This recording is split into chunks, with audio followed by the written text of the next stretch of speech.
बचपन की यादें। एक शहर की एक गली में एक पुराना मकान था। उसमें एक बूढ़ा व्यक्ति रहता था।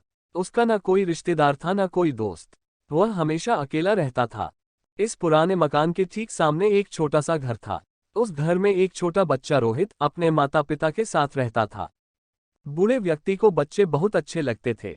वह जब भी बच्चे को देखता था प्यार से हाथ हिलाता था।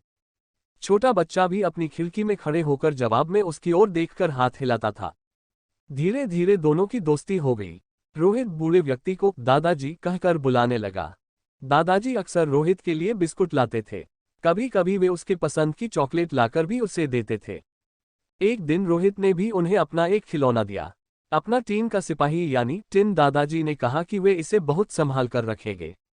कुछ दिनों के बाद रोहित ने देखा कि दादाजी कहीं भी दिखाई ही दे रहे हैं। उनके मकान को तोड़ दिया गया और वहां पर एक बेहद बंगला बनाया गया। रोहित के पिता ने उस बंगले को खरीद लिया। रोहित और उसके माता पिता बंगले में रहने लगे। धीरे धीरे रोहित बड़ा होने लगा और बचपन के उन दादाजी को भूलने लगा। जब वह बड़ा हुआ और उसकी शादी हो गई तब उसकी पत्नी भी वहीं रहने आई। एक दिन वह अपनी पत्नी के साथ बंगले के बगीचे में हाथ से एक गड्ढा खोद रहा था।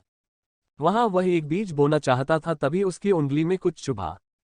उसने खोदकर देखा तो यह उसका अपना टिन सोल्जर था जो उसने दादाजी को दिया था। उसकी तलवार की नोक रोहित की उंगली में चुभ गई थी। अपना बचपन का खिलौना देखकर अचानक रोहित को बचपन की सारी बातें और दादाजी याद आ गए। उसे याद आया कि दादाजी ने कहा था यह खिलौना मैं बहुत संभाल कर रखूंगा। रोहित ने अपनी पत्नी को बचपन की वह सारी बातें सुनाई। सुनाते सुनाते उसकी आंखें भर आई। वह टिन सोल्जर रोहित ने अपने घर में सजा दिया। उसका यह पुराना खिलौना हमेशा उसे बचपन की मीठी यादों में ले जाता था। साथ ही उसे दादाजी भी याद आ जाते थे।